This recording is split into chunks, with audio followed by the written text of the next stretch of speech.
Terima kasih sudah datang. Jadi begini, alasan saya memanggil kamu ke sini karena saya ingin kamu untuk membantu desa ini sedikit. Membantu? Maksudnya gimana tuh Pak Kades? Desa punya dana dan sekarang cukup untuk dipakai pembangunan, tapi jumlahnya tidak begitu banyak.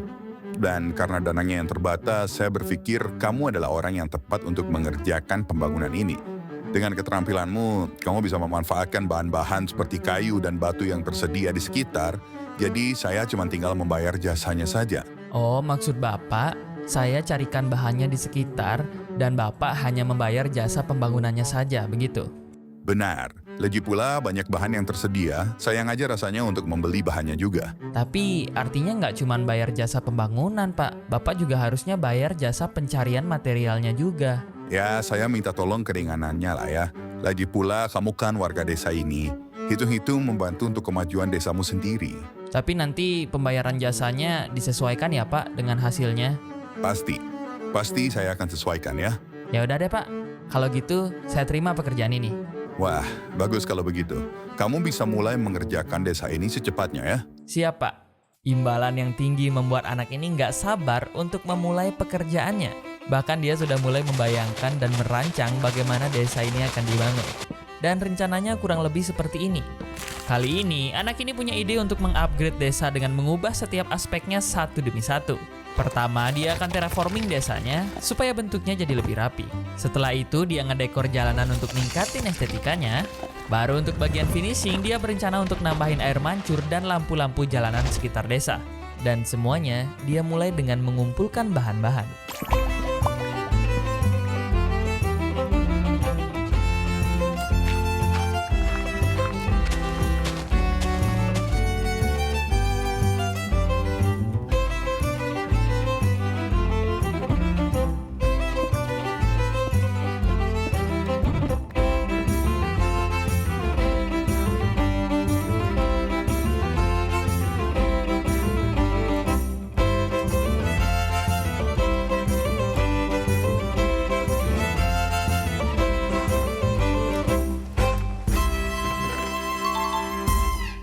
Setelah anak ini selesai mengumpulkan material, dia langsung memulai proses pembangunan desa. Tapi bahkan sampai detik ini juga, masih ada warga yang secara jelas melakukan sikap diskriminasi kepadanya.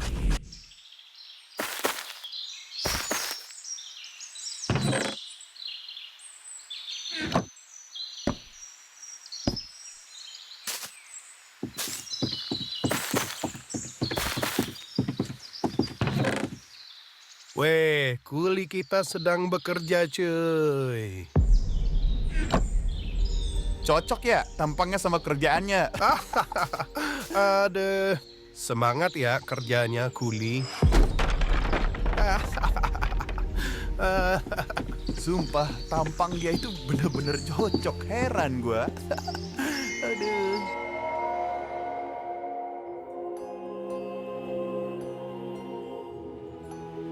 Anak ini benar-benar kesal, bahkan juga merasa bingung di satu sisi.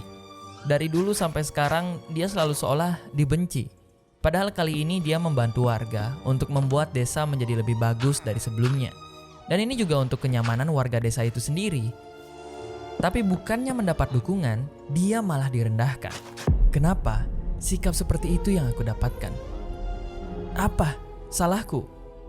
Apa penampilanku yang berbeda ini membuatmu berhak untuk merendahkanku? Pikir si anak ini dalam hatinya. Kemarahan dan kebencian mulai mengganggu pikirannya. Tapi dia tetap mencoba untuk fokus kembali untuk mengerjakan pekerjaannya.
Lihat deh, lihat. Perasaan kerja mulu ini orang. Segala kerjaan diambil semuanya. Iya, bener-bener. Kagak capek apa itu orang ya? Duitnya juga pasti udah banyak itu. Gini. Gua ada ide. Ide apaan? Udah, lu dengerin aja. Sini.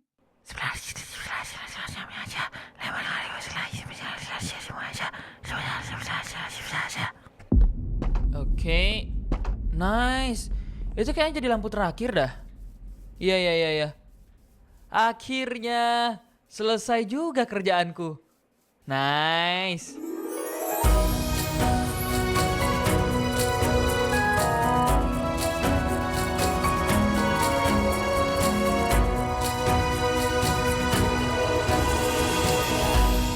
Akhirnya desa selesai didekorasi, bahkan dengan hasil yang sangat memuaskan untuk anak ini. Dia ingin langsung menunjukkan hasil pekerjaannya kepada kepala desa, tapi karena fisiknya udah terlalu lelah, dia memutuskan untuk memberitahunya di esok harinya.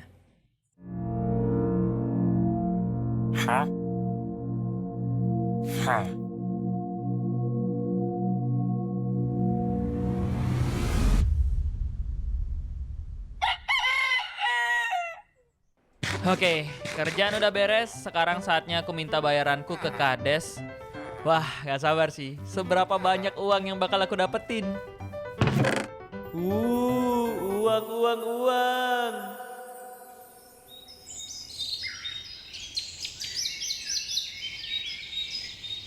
Pak, untuk pembangunan desa udah selesai nih, gimana menurut Bapak? Seperti yang saya bayangkan, tangan terampil sepertimu memang tidak perlu diragukan lagi. Dari bahan yang ada aja, hasilnya sudah luar biasa. Wah, saya seneng dengernya kalau Bapak puas. Kalau begitu Pak, saya meminta pembayarannya untuk jasa pembangunannya. Nah, mengenai itu, Ada apa Pak? saya ada kendala sedikit. Uang yang harusnya digunakan untuk pembangunan belum bisa dicairkan. Administrasinya masih bermasalah, dan saya tidak bisa memberi informasi pasti kapan masalah itu akan selesai. Tapi masalahnya masih diurus ya. Yah, kok gitu Pak? Bukannya kemarin Bapak bilang kalau uangnya sudah ada? Saya tidak menyangka juga administrasinya akan ada masalah. Ya, kalau gitu mending uangnya dicairkan dulu Pak, baru Bapak cari saya untuk bekerja di sini. Nanti. Sabar dulu ya. Tenang dulu. Dia datang lagi di besok harinya. Dan di besok harinya. Dan di besok harinya lagi. Dan masih mengharapkan bayaran yang menjadi haknya. Tapi seolah tanpa rasa bersalah, kepala desa ini selalu mengatakan kalau uangnya tidak ada.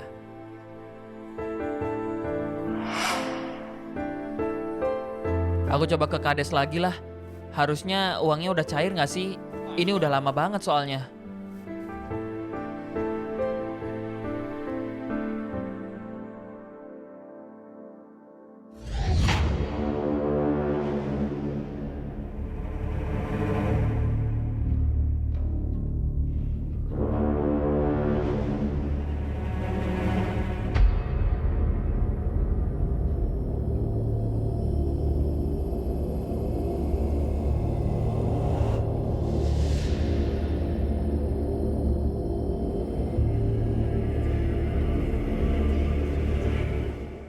Kenapa lama banget ya uangnya cair ya?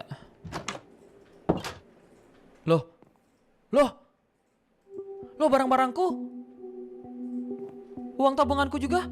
No, kemana? Dalam kondisi kesal karena tidak mendapat bayaran atas pekerjaannya, sekarang tabungan yang dia kumpulkan selama 12 tahun hilang begitu saja.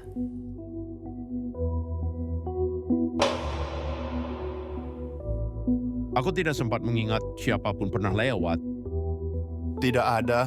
Memangnya kau yakin punya uang sebanyak itu? Aku sama sekali tidak melihatnya, dan kalaupun uangmu kemalingan, aku tetap belum bisa mencairkan uang pembangunanmu ya.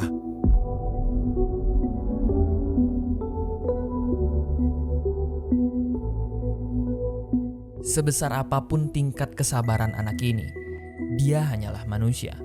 Dan pada akhirnya, amarahnya menyentuh ambang batas. Kebencian dan kekesalan yang dia pendam bertahun-tahun sudah memuncak, bahkan sebentar lagi akan meledak. Ah, maling sialan.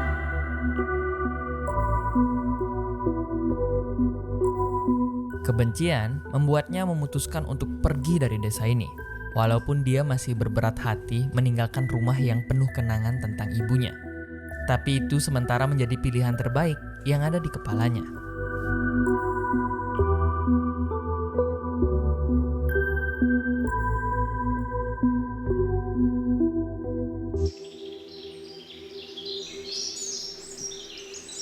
Oke. Kayaknya ini tempat yang bagus untuk menyendiri dulu. Ya, di sini aja. Setelah dia menemukan lokasi yang bagus, anak ini menetapkan wilayah ini sebagai rumah barunya yang enggak terlalu jauh dari desa. Setidaknya dia bisa melihat rumah ibunya sesekali saat dia ingin. Tapi karena semua barang-barangnya sudah dicuri, dia harus memulai lagi mengumpulkan bahan-bahan untuk membangun rumah barunya ini.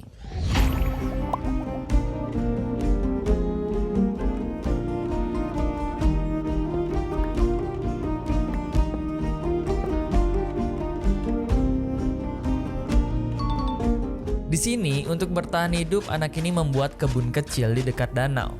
Dan kadang dia memburu babi hutan yang bisa dijadikan makan malamnya.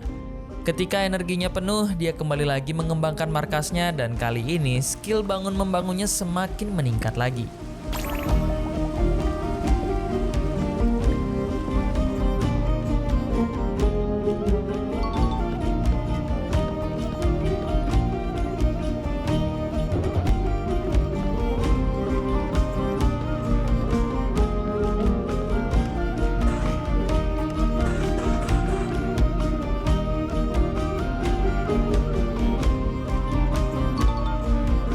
Setelah markasnya selesai dengan hasil yang sangat memuaskan, anak ini sekarang memindahkan kebun di dekat danaunya agar dia punya tempat khusus pertanian yang lebih bagus lagi. Bahkan dia juga membuat kandang untuk menternak beberapa sapi dan domba yang ada di hutan.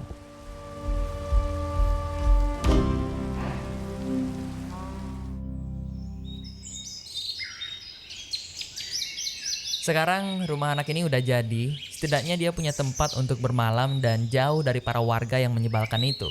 Tapi ternyata menjauh dari rumah ibunya membuat dia rindu. Padahal belum ada beberapa hari dari kepergiannya keluar desa.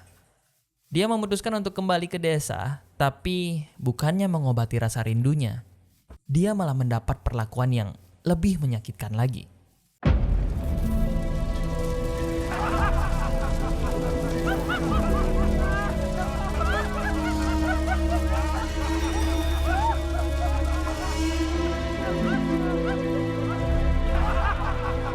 Kepergiannya bagaikan sesuatu yang dirayakan. Beberapa warga yang membenci anak ini tega membakar rumahnya.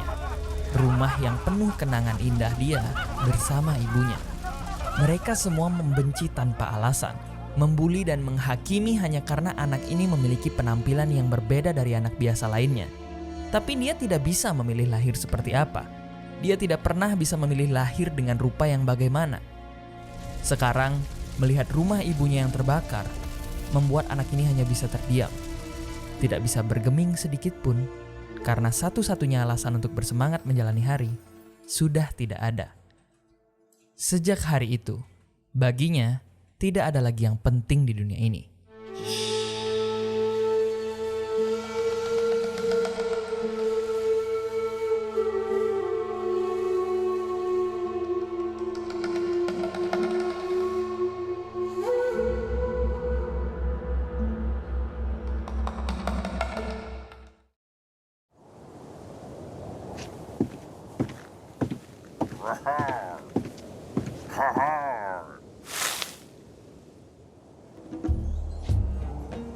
Ini bukan desa seperti biasanya. Tampaknya ada yang tinggal sendiri di sini.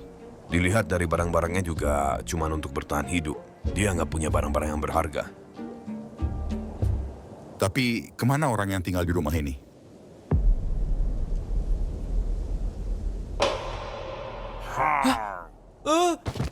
Bos, aku ketemu pemilik rumahnya. Bawa dia. Sementara kita kurung dia di sini. Oke, siap bos.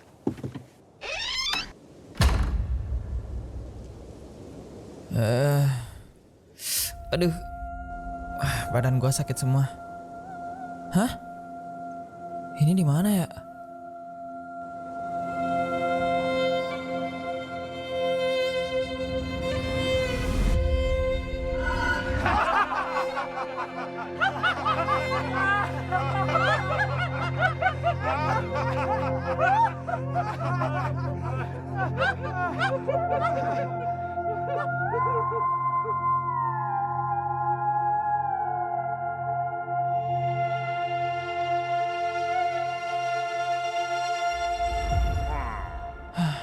Sekarang gimana caraku keluar dari penjara ini?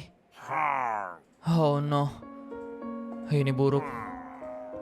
Mungkin hari ini menjadi mimpi buruk baginya. Karena sekarang dia ditangkap oleh para pileger yang mengecek rumah barunya tadi. Dia disekap, tapi anehnya anak ini hanya terdiam dan menatap kosong ke depan, seolah hidupnya tidak punya tujuan apapun. Dia kehilangan semuanya. Kalau ada satu hal yang tersisa, itu hanya kebencian dan kekesalan kepada para warga yang tega membakar rumah ibunya. Hari demi hari berganti, bukannya semakin lupa, dia malah semakin mengingat detail demi detail dari kejadian itu. Semua hal yang warga desa lakukan kepadanya.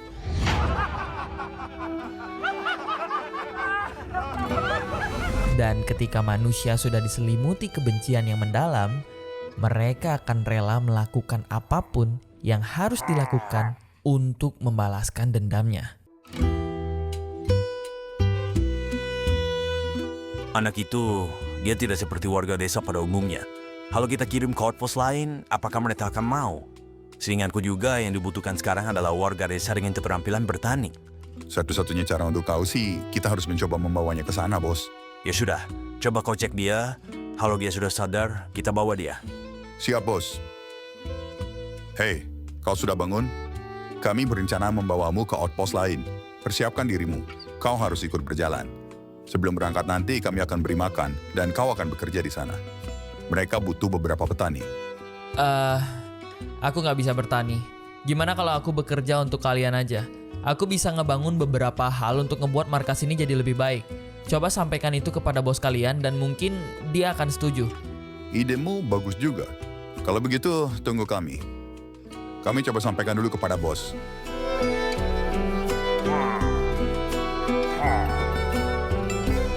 Oke, bos setuju dengan idemu. Tapi, jangan harap kau bisa kabur setelah keluar dari penjara ini. Kalau kau sampai berani-beraninya kabur, kami tidak segan-segan untuk membunuhmu. Kami hanya butuh kau untuk membangun markas ini, tidak lebih, tidak kurang.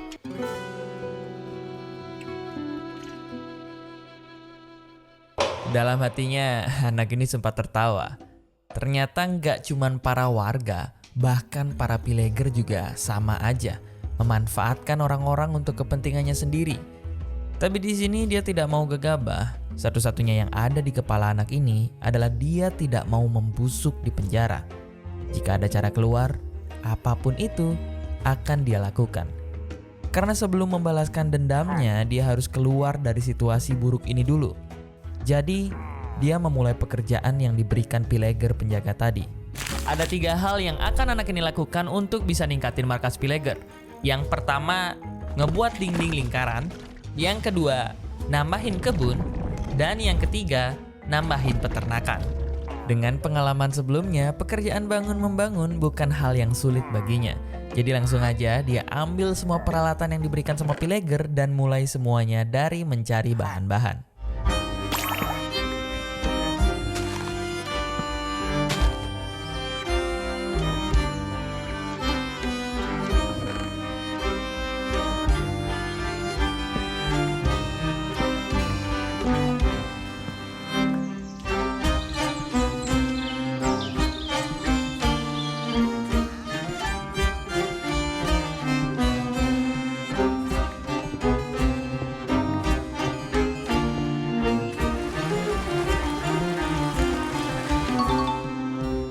Setelah anak ini selesai mengumpulkan semua bahan yang diperlukan, di pagi harinya, tanpa basa-basi, dia mulai pembangunan di markas pileger ini.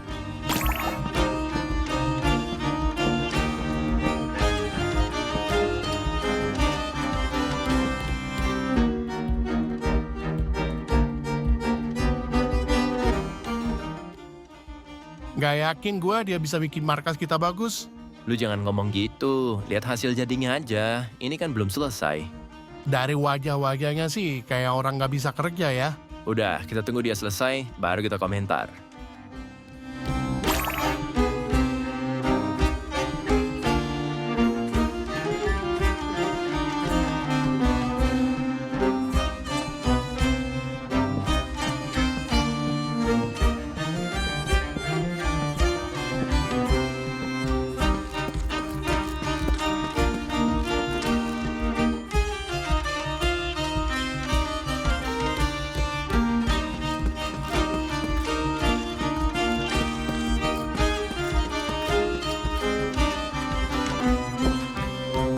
Tuh, lihat. Lu mah nggak mau nunggu kalau komentar. Markas kita beneran dibikin bagus tuh sama dia. Iya, bener bagus ternyata. Gue pikir dia ngomong doang biar bisa keluar dari penjara. Awalnya gue juga mikir gitu sih, tapi omongannya ternyata ada hasilnya. Woi, lu yang lagi building, Ya, gimana Pak? kerja lu hasilnya keren. Lanjutin ya. Benteng jadi dengan hasil yang memuaskan para pileger. Ya, berbeda dengan para warga sebelumnya, setidaknya pileger di sini bisa mengapresiasi apa yang anak ini kerjakan. Tapi belum selesai sepenuhnya karena masih ada kebun dan kandang yang harus dia buat.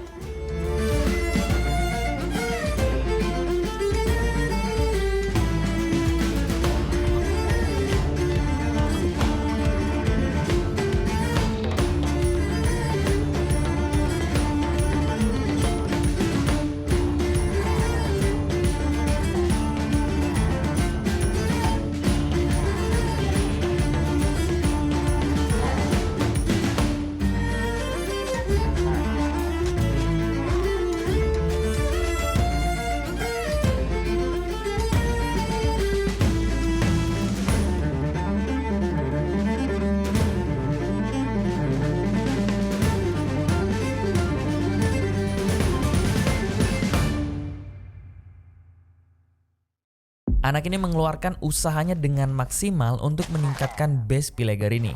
Bukan tanpa sebab, tapi ada satu hal terselubung yang sebenarnya dia inginkan.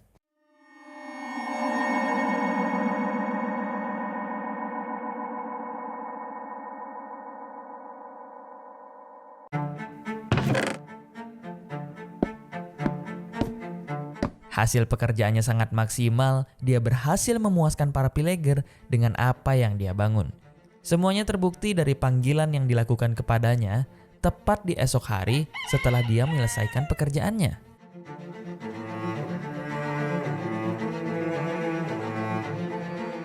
Langsung saja ke intinya, aku salut kau bisa mengubah markas kami sejauh ini. Melihat bagaimana kerja keras dan keterampilan yang kau miliki, aku ingin mengajakmu bergabung menjadi seorang pileger. Tapi aku memberimu gambaran saja. Menjadi pileger akan memberimu tugas dan tanggung jawab untuk melakukan beberapa hal jahat kepada villager. Aku hanya pikir kau salah satu dari mereka. Tapi tampaknya kau sedikit berbeda. Karena itu aku memutuskan untuk menawarkan hal ini kepadamu. Apakah kau berminat?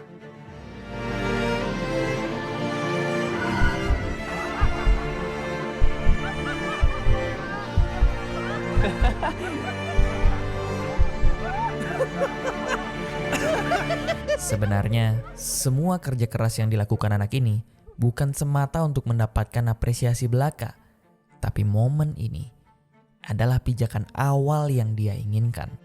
Terima kasih kesempatan yang diberikan, Bos. Aku menerima dengan senang hati apapun tugas dan tanggung jawab.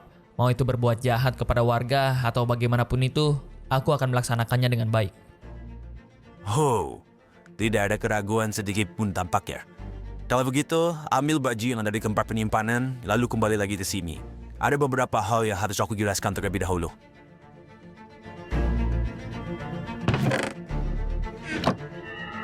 Di sini dia baru tahu, ternyata berbeda dengan menjadi bagian dari warga desa. Menjadi bagian dari pileger memberikannya beberapa tugas dan tanggung jawab, bahkan lebih lengkap lagi dengan hierarki yang tersusun secara rapi.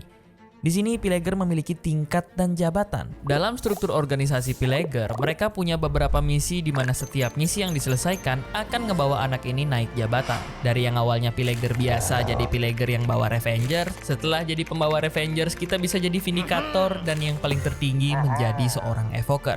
Tapi misi-misi yang harus dijalanin benar-benar brutal. Dari informasi yang dia dengar, anak ini memikirkan ide liar baru. Dia ingin mencapai jabatan tertinggi dari Pillager untuk bisa lepas sepenuhnya dari aturan yang membelenggu. Dan dengan kekuasaannya nanti, dia akan lebih mudah mewujudkan balas dendamnya.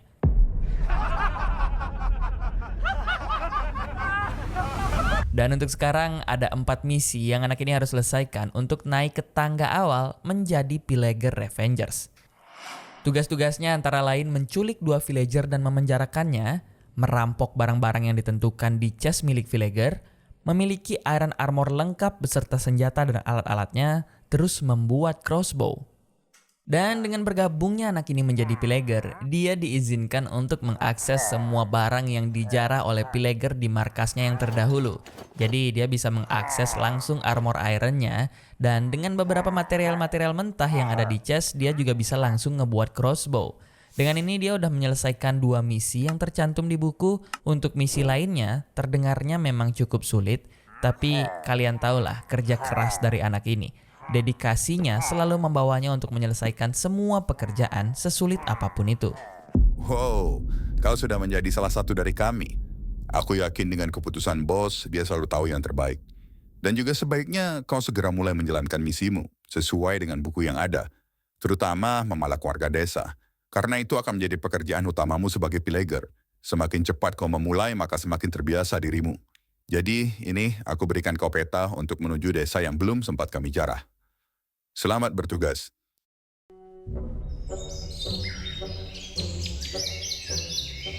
Gila, misi pertama bikin deg-degan juga sih.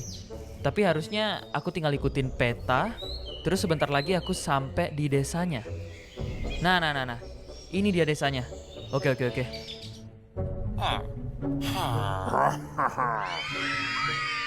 Lah, setelah disamperin langsung pada kabur. Hei, serahin uang kalian. Oh my god, mereka ketakutan. Ternyata ini menyenangkan juga ya. Menjadi orang yang ditakuti, bukan menjadi orang yang dibully.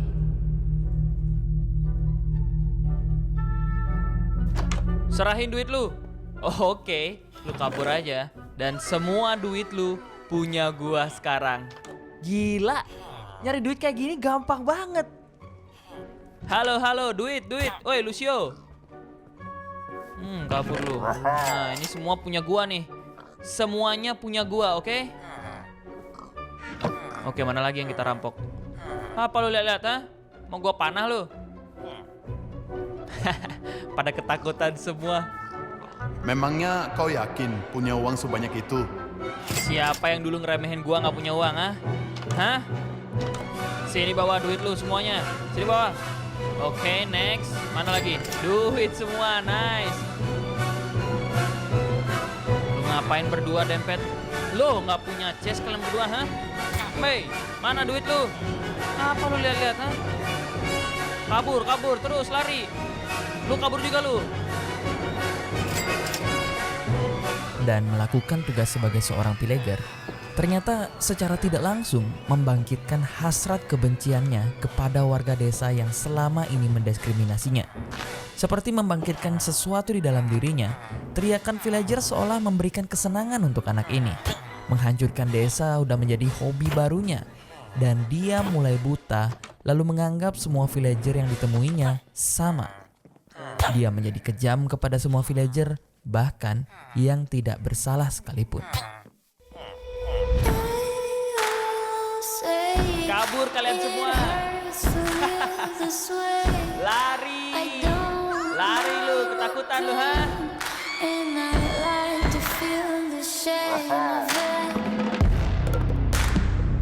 Mati aja lu.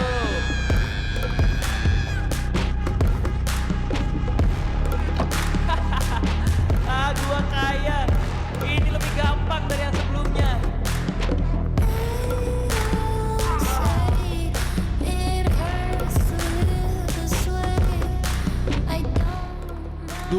mungkin kalian semua nginjek-injek gua. Tapi sekarang, lihat siapa yang berkuasa.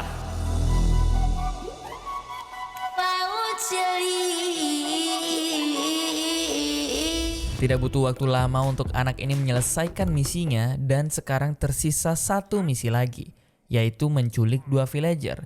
Tapi misi kali ini dia harus mencari desa yang baru dan dia memutuskan menjalankan misinya di malam hari aja untuk persentase keberhasilan yang lebih tinggi.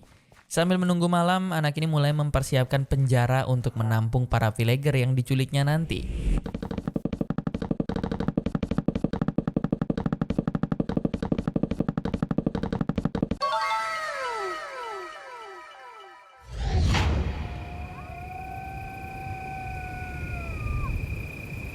Aku dengar misimu selanjutnya adalah menculik beberapa warga. Kau masih belum punya pasukan saat ini, dan desa yang menjadi lokasimu akan dijaga beberapa villager guard dan juga iron golem. Sebaiknya kau menghendap-hendap dan menjalankan misimu di malam hari. Itu akan meningkatkan persentase keberhasilanmu. Ini lokasi desanya. Selamat bertugas. Oke, desa ini penuh sama penjagaan. Nggak kayak desa yang sebelumnya. Jadi gua harus hati-hati di sini. Make sure jangan bikin keribut. Hampir aja. Oke, semuanya aman. What the heck, ini ngapain? Malah dangdutan. Oke, semuanya aman. Kayaknya gue harus sembunyi di jerami itu dah. Oke. Nice. Anjir, penjaganya banyak banget. Oke, kayaknya gue nunggu aja sih. Nunggu mereka balik dulu.